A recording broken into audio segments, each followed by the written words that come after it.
March 23, 1943, 2 p.m. The diesel engines of U-181 roared as the submarine departed the French coast from Bordeaux. Lieutenant Commander Wolfgang Lüth stood on the conning tower, gazing back at the receding land. Beside him stood Lieutenant Kurt Bayberg, his first watch officer. The air hung thick with the scent of salt and diesel. Ahead lay the Atlantic, endless, grey, and fraught with unseen dangers. 59 men, sealed within a steel cylinder, 87.58 meters in length. Lüth knew what lay before them: months at sea, thousands of miles from home, the Indian Ocean, a hunting ground, but also a prison. No one aboard suspected that they were about to begin the second longest U-boat patrol of the entire war. 205 days, nearly 7 months without solid ground beneath their feet, without sunlight for more than a few fleeting minutes each day, without news of their families. 205 days in a steel coffin. Lüth took a deep breath. He was 30 years old, but his eyes had already witnessed more than most men experience in a lifetime. This was to be his last operational patrol. If they returned, he would go down in history as one of the most successful U-boat commanders of the war. But first, they had to survive. U-181 was no ordinary submarine. It was a Type 9D2, specifically engineered for long-range operations. The numbers told the story. 1,610 tons displacement surfaced, 1,799 tons submerged, 4 diesel engines generating a total of 5,400 horsepower, and the decisive factor, a range of 31,500 nautical miles at 10 knots. This meant that U-181 could cross the entire Atlantic, operate in the Indian Ocean, and return home without refueling. In theory, in practice, they would need to be resupplied. But this theoretical capability distinguished the Type 9D2 from all other submarines in the German Navy. The armament was respectable. 4 bow torpedo tubes, 2 stern torpedo tubes, a total of 24 torpedoes, a 10.5 centimeter deck gun for surface attacks, 2 3.7 centimeter anti-aircraft guns, and 4 2 centimeter flak guns for air defense. On paper, a formidable weapon. But Lüth knew the true weapon of a U-boat was not its firepower. It was invisibility, patience, and the nerves of its crew. The crew of U-181 in March 1943 was a mix of veterans and young men on their first combat voyage. Lüth had personally selected most of them. Lieutenant Bayberg, 26 years old, from Hamburg, calm, methodical, the perfect second-in-command. Chief Engineer Lieutenant Heinrich Brodder, 32, a genius with machines, capable of repairing anything. Chief Petty Officer Franz Rau, 35, the oldest man on board, a rock of stability, had already survived 2 patrols under Lüth. But then there were the youngsters. Seaman Hans Wegner, just turned 18. From a village in Bavaria, had only seen the sea during his training in Kiel. Radio operator Johann Kessler, 20, from Berlin. Nervous, intelligent, dreamed of a career as an engineer after the war. 59 men, each with his own story, his fears, his hopes. Lüth considered it his sacred duty to bring these men home safe. But first, he had a mission: to disrupt enemy shipping in the Indian Ocean, to sever supply lines, to endanger the British supply routes to India and South Africa. The first weeks were the most brutal test. The Atlantic in March was unyielding. Storms lashed the submarine. Waves rose into 15-meter-high walls of water. On the conning tower, watch duty was a nightmare. Men were strapped to their safety harnesses while ice-cold water swept over them. Below deck, it was no better. The U-boat rolled and pitched violently. Men clung to anything that offered a grip. Inexperienced crew members suffered from seasickness, vomiting into buckets, too weak to hold their posts. The air inside quickly became stagnant. 59 men in a confined space, the odor of diesel, sweat, vomit, damp clothing that never properly dried. Lüth walked through every section of the boat each day, speaking to his men, inquiring about their well-being. He understood the psychology. In these first weeks, the men needed to build a bond with each other, needed to learn to trust the boat, the sea, and above all, their commander. On April 15th, 23 days after departure, they crossed the equator. Lüth ordered a ceremony, an age-old seafaring tradition, the christening of the men who were crossing the equator for the first time. Neptune and his court came aboard, played by veterans of the crew. The newcomers had to undergo various comical trials, were doused with seawater, had to drink disgusting concoctions. The entire boat laughed. For a few hours, they forgot where they were. They were no longer in a steel coffin in the hostile Atlantic. They were sailors, celebrating a centuries-old tradition. Seaman Wegener, the 18-year-old Bavarian, was singled out for particularly rough treatment. Neptune himself, played by Chief Petty Officer Rao with a fake beard made of rope, thundered, "This landlubber reeks of Bavarian beer and mountains. We must make him a true seaman." The crew roared with laughter. Wegener was christened with a mixture of salt water, vinegar, and canned fish. He coughed and spat, but then he laughed along. From that moment on, he truly belonged to the crew. Lüth watched from the sidelines. This was important. Morale was not just discipline and duty. Morale was camaraderie, shared experiences, laughter amidst the darkness. At the end of April, they reached the waters off South Africa. Now, the real hunt began. Lüth's mission was clear: unrestricted submarine warfare, to sink enemy transport ships, to disrupt the Allied supply lines between India, South Africa, and Great Britain. The Indian Ocean was vast, over 70 million square kilometers. Finding a single U-boat in it was like searching for a needle in a haystack. But the same was true in reverse. Lüth had the freedom to operate, but also the burden of finding targets in this endless blue nothingness. The days settled into a routine, surfaced at night, charging batteries, fresh air for the men, diesel engines, roaring. At dawn, crash dive, 40 meters deep, silence. Only the hum of the electric motors creeping through the dark water, listening. The hydrophone operators with headphones, concentrated, listening for the distant sound of ship engines. Hours of silence.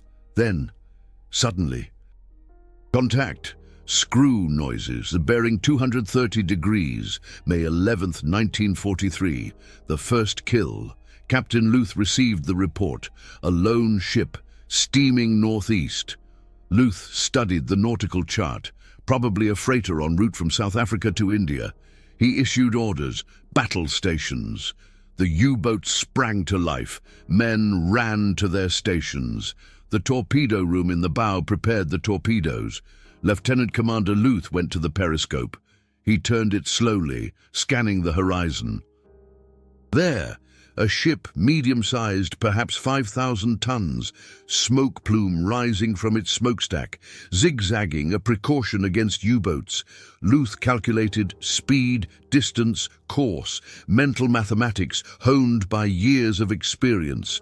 Prepare tube 1, distance 2,000 meters. Lüth waited closer, 1,500 meter, the perfect moment. Fire!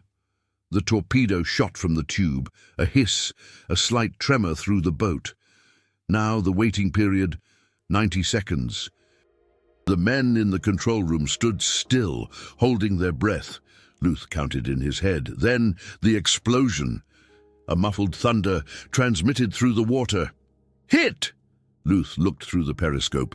The ship, the Tinau, a 5,242-ton freighter, had a gaping wound on its starboard side. It began to sink. Lüth watched, saw men launching lifeboats. He felt no joy, only professionalism. This was war. Those men there, jumping into the water, they weren't his personal enemies. They were just on the other side. The sinking of the Tinau was only the beginning.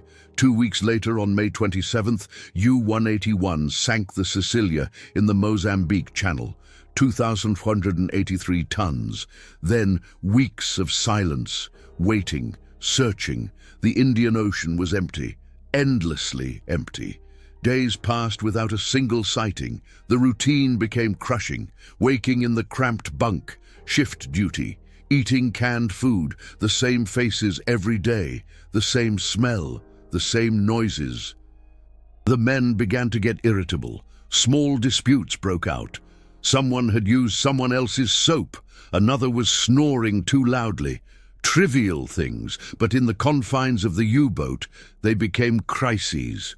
Lieutenant Commander Lüth saw the signs. Morale was in danger. He had to act. June 21st, 1943. A crucial moment.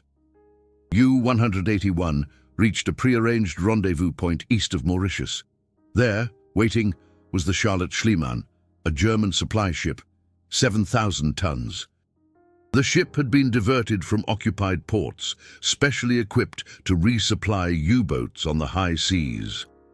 Lieutenant Commander Lüth ordered the boat to surface. The sun was blinding after weeks underwater. The sea was calm, almost glassy.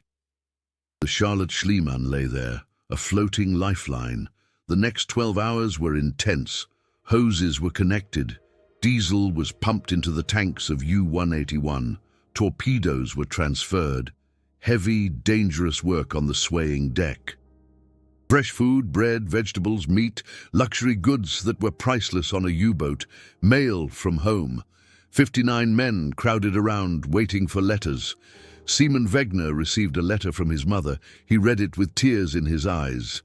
His father had died of an illness. Wegner sat there on the deck of the U-boat, thousands of miles from Bavaria, and wept for a father he would never see again. Chief Petty Officer Rao placed a hand on his shoulder. No words, just presence. That was comradeship. But Lieutenant Commander Lüth also received other news from the Charlotte Schliemann. The war was not going well. Stalingrad had fallen. North Africa lost. The Allies were bombing German cities. U-boats were being sunk in the Atlantic at alarming rates. New Allied technologies, radar, sonar, escort carriers, long-range aircraft. The glorious days of the wolf packs were over. Lieutenant Commander Lüth kept this information to himself. His men needed to remain focused. Doubt was deadly. As U-181 departed from the Charlotte Schliemann and submerged again into the vastness of the Indian Ocean, Lieutenant Commander Lüth felt the weight of responsibility. These 59 men trusted him. He had to bring them home. July 1943 brought success. July 15th, Empire Lake, 6,128 tons, sunk east of Madagascar. July 16th, Fort Franklin, 7,134 tons, sunk in the same area, 2 large transports within 24 hours. Lieutenant Commander Lüth used a classic tactic. He positioned U-181 along a known shipping route and waited. Patience was the greatest virtue of a U-boat commander. The sinking of the Fort Franklin was particularly dramatic. Lieutenant Commander Lüth attacked at dusk, surfaced with the deck gun. The 10.5-centimeter gun thundered, shell after shell. The Fort Franklin tried to respond, had a deck gun, but the shots were wild, inaccurate.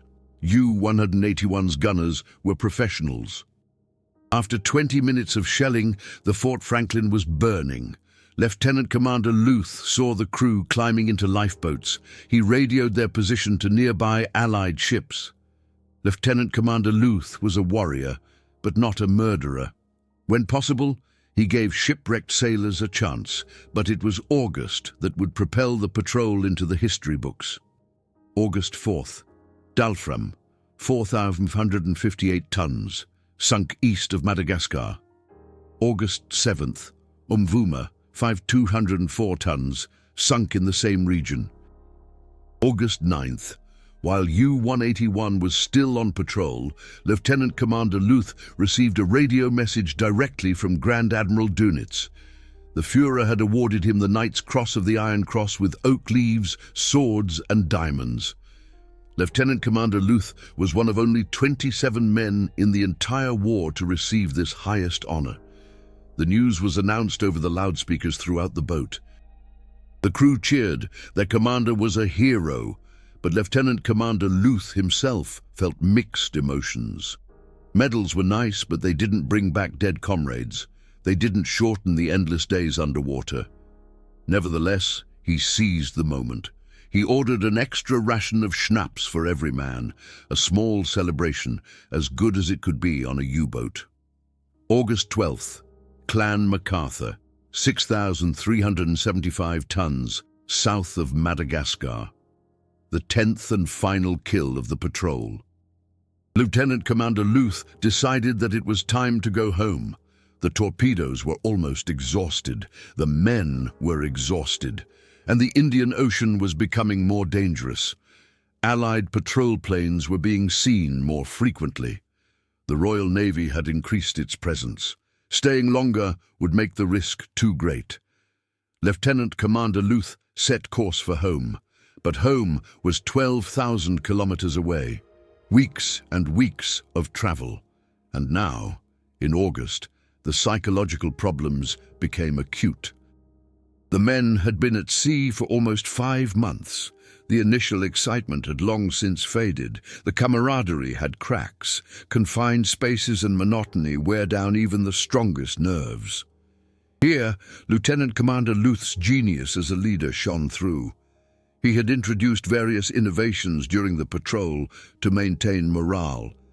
The most famous was the onboard newspaper, the Sparkling Pearl. Every day, a one-page sheet was handwritten, with news about the boat, jokes, puzzles, birthday wishes. Lieutenant Commander Lüth himself often wrote contributions. The newspaper was posted throughout the boat. The men read it, laughed, discussed it. It was a window into a normalcy that was otherwise unattainable. Lieutenant Commander Lüth also organized competitions. Who could do the most push-ups? Who would win the chess tournament? Who would guess the riddle of the week first? Small prizes, extra chocolate, an additional cigarette, an afternoon without watch duty. Trivial but meaningful in the world of the U-boat. Lieutenant Commander Lüth also strictly regulated hygiene and health, regular inspections, compulsory gymnastic exercises, even in the cramped space, control over diet, smoking, even reading material. Lieutenant Commander Lüth forbade pin-up posters, allowed only certain books. Some crew members found this paternalistic, condescending, but the majority trusted him. They saw that everything he did was for their well-being. Early September, U-181 had now been at sea for over 5 months. The return journey through the Atlantic was nerve-wracking. Allied air patrols were ubiquitous. Several times U-181 had to perform emergency dive maneuvers when aircraft appeared on the horizon. Once, on September 8th, the boat was surprised by a British Sunderland flying boat. The aircraft emerged from a bank of clouds, came in at low altitude. Lieutenant Commander Lüth bellowed, "Alarm! Alarm!" Men rushed through the hatches. The flak gunners stayed behind, firing desperately at the approaching aircraft. The Sunderland dropped depth charges. The explosions were close, too close. U-181 dived at the last second. The depth charges detonated above them. The entire boat shook. Light bulbs shattered. Men were thrown to the ground. In the engine room, Lieutenant Brodder shouted, "Leak in Section 4!" Water was leaking in, a thin stream. But at 50 meters deep, every leak was potentially fatal. The crew worked feverishly, wooden wedges, rags, makeshift repairs. After 20 minutes, the leak was sealed. Lieutenant Commander Lüth had the boat sink to 80 meters, away from further attacks. They remained there for 4 hours, heard the Sunderland circling via hydrophone, searching. Then, silence. The enemy was gone, but the incident had shaken the crew. They were vulnerable. Death was near. Seaman Wegner, the young Bavarian, sat in his bunk, trembling. Chief Petty Officer Rau found him, sat down beside him. "We're still here, son. We're still alive. That's what counts." The last weeks were the hardest. October. Almost 7 months at sea. Food was scarce. No fresh bread for weeks, only canned goods, and even those were rationed. Water for washing was limited to ½ liter per man per week. The men smelled. Their skin was pale, almost grey from the lack of sunlight. Beards had grown, unkempt, dirty. Clothing was ragged, oil-stained, never properly washed. Diseases spread. Gastrointestinal problems, skin diseases, vitamin deficiency.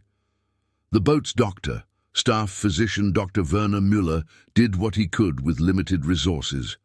But he was no magician. Lieutenant Commander Lüth himself looked exhausted. The burden of command had taken its toll, but he could show no weakness. He walked through the boat every day, spoke with the men, encouraged, motivated. "Just a few more weeks, men, then we're home. Beer in Hamburg, women in Berlin, mountains in Bavaria. Hang in there." October 14th, 1943. 205 days after sailing, the coast of France came into sight. Bordeaux, home. Lieutenant Commander Lüth stood on the bridge. Next to him, the men of the last watch. The sun was setting, painting the sky orange and red.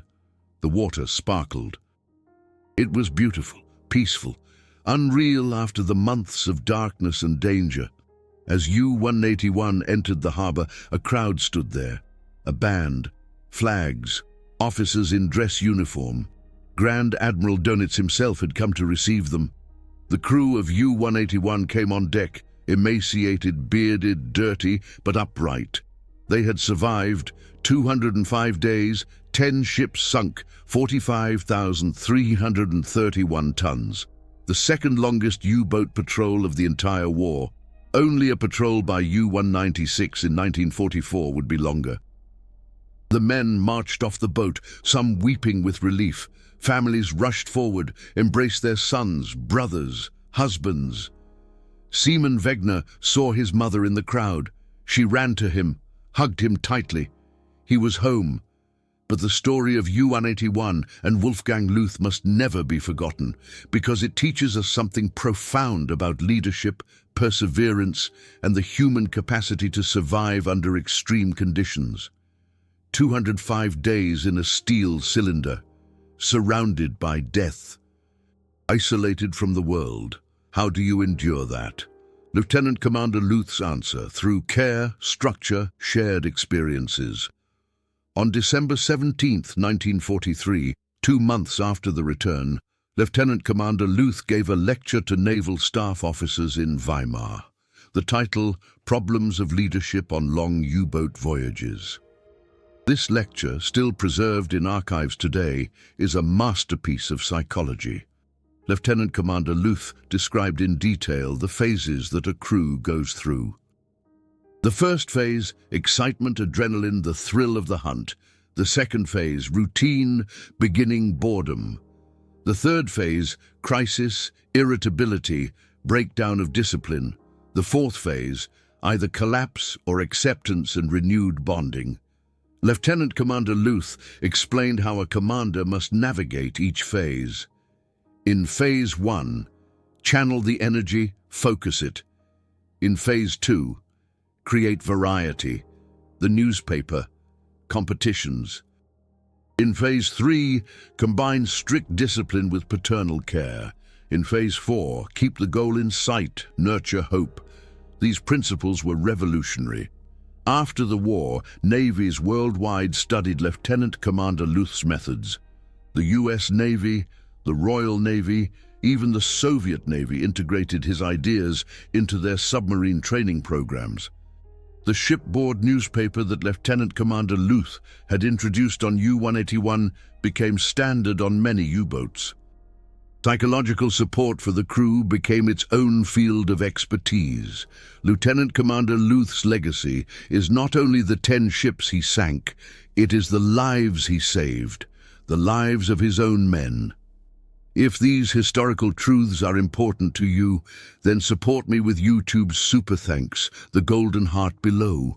Every Super Thanks allows me to spend weeks in archives, to digitize rare documents, to interview last surviving witnesses before they disappear forever. Help me preserve these stories for future generations, because if we forget, we are doomed to repeat them. But we must also talk about the end. Wolfgang Lüth's story ends tragically. After the U-181 patrol, he received land postings. He became commandant of the Mørvik Naval School in Flensburg. On May 13, 1945, 5 days after the German surrender, Lieutenant Commander Lüth was shot by a German sentry. It was an accident, a case of mistaken identity in the darkness. The watchman, a young soldier, nervous in the chaotic days after the war's end, spotted a figure in the darkness and fired. Lieutenant Commander Lüth died instantly, at 33 years old, one of the most successful U-boat commanders of the war, killed not by the enemy, but by friendly fire, by a senseless accident. The irony was grim. He had survived 15 enemy patrols, had operated in the Atlantic, off Africa, in the Indian Ocean, had traveled thousands of miles beneath enemy waters, and then, on German soil, in peacetime, he was killed. Lieutenant Commander Lüth's funeral was one of the last military ceremonies of the Third Reich. Grand Admiral Dönitz, who was by now the short-lived head of state of a collapsing Germany, delivered the eulogy. Hundreds of seamen stood at attention. Lieutenant Commander Lüth was buried with full military honors, but the world he had known was gone. Germany lay in ruins. The Kriegsmarine no longer existed. The U-boats were sunk or surrendered to the Allies. The 205-day patrol, once celebrated as a heroic feat, was now just a footnote in the history of a lost war. But for the 59 men who had been with Lieutenant Commander Lüth on U-181, it was more than that. It was the defining experience of their lives. In the post-war years, some of them met regularly. They talked about the patrol, remembered the camaraderie, the fear, the endless days underwater. Seaman Wegener, the young Bavarian, became a teacher after the war. He never spoke much about his time on U-181, but a photograph hung in his office, the crew of U-181, taken in Bordeaux in October 1943. After their return, 59 men, exhausted, but alive. Every time Wegener looked at the photo, he remembered Chief Petty Officer Rau's words, "We're still alive. That's what matters." U-181 itself survived the war. In May 1945, it was handed over to the Japanese in Jakarta, Indonesia. The Japanese renamed it I-501 and attempted to use it. But when the war ended in August 1945, I-501 was in the port of Kobe, Japan. The Allies took possession of it. In April 1946, the U-boat was sunk as part of Operation Deadlight, along with hundreds of other German U-boats. The Allies did not want this technology to survive. U-181, the boat that could travel 31,500 nautical miles, that had survived 205 days at sea, that had sunk 10 enemy ships, was towed into deep water and destroyed with explosives. It now lies somewhere on the ocean floor, a steel tomb, a monument to a bygone era. But the story it tells lives on. What can we learn from the 205-day patrol of U-181? Firstly, that human endurance is incredible. When properly guided, Lieutenant Commander Lüth understood that technology is not enough. The best U-boat in the world is useless if the crew collapses. He invested in his men, education, health, morale, community. He treated them not as tools, but as human beings. Secondly, that leadership in extreme situations requires both strength and empathy. Lieutenant Commander Lüth was not a soft commander. He was strict, demanded absolute discipline, but he also cared about every single man. This balance between authority and care is the essence of great leadership. Thirdly, that innovation is often born out of necessity. The onboard newspaper, the competitions, the psychological techniques. Lieutenant Commander Lüth did not invent these out of abstract interest. He invented them because he had to, because the alternative was collapse. Creativity under pressure is one of the most valuable human skills. Today, more than 80 years later, almost all of the crew members of U-181 are dead. The last veterans died in the early 2000s. Their voices are silenced, but their story remains. Lieutenant Commander Lüth's Weimar lecture is still read in military academies. His leadership methods are studied in naval schools. Psychologists researching isolation and group dynamics cite the U-181 patrol as a case study. Astronauts who spend months on the International Space Station train with principles indirectly derived from Lieutenant Commander Lüth. The parallels are obvious. Isolation, close quarters, dependence on teamwork, psychological pressure. The ISS is a steel cylinder in nothingness, just as U-181 was a steel cylinder in the ocean. The lessons transfer. What impressed you the most about this story? Many viewers have shared incredible family stories, grandfathers who served on U-boats, letters that lay in drawers for decades, memories of men who never spoke about the war, but whose eyes clouded over when the topic came up. Share your family history from that time below. Every comment is a piece of history that we preserve together. The 205 days of U-181 must not be forgotten, not to glorify war, but to remember the human capacity to survive, to lead, to hope, even in the darkest of times. Wolfgang Lüth and his 59 men showed that in a steel coffin under the ocean, thousands of miles from home, humanity can survive if it is properly nurtured. That is the lesson. That is the legacy. That is why we must remember